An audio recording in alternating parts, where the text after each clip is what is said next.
Госпожо Шекеринска, се извинувам, Шех Паска.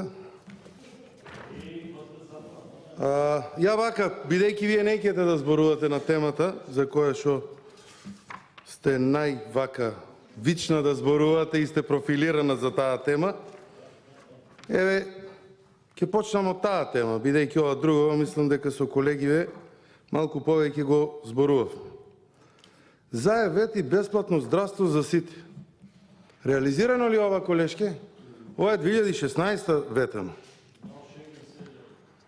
Дали е реализирано ова? План за живот, итни реформски приоритети на новата влада во првите 6 месеца. Ова е 17 година. Ќе обезбедиме целосно бесплатно болничко лекување за сите осигуреници.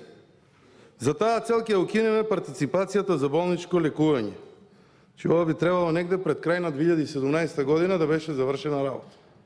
Завршено ли?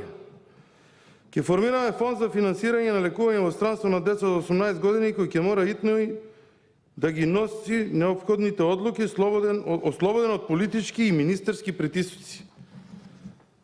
Абе вие у диализата не дадовте шведска компанија да влезе да инвестира, ќе се дале можност фондот ослободен од политички и партиски притисоци да решава реализација на вакви суми на средства.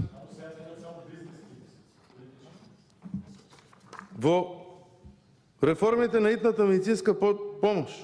Во буџетот за 2020 година нема ниту еден денар за подобрување на условите и работата на итната медицинска помош.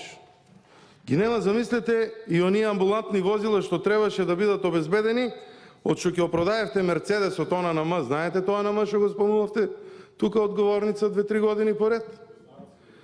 И сосема накратко, затоа што е крај на работниот ден, да ја прашам до кај е таа клиничката болница у Штип? Знаете, тој објект што се градеше таму и што дојде до карабина до 9 спрат.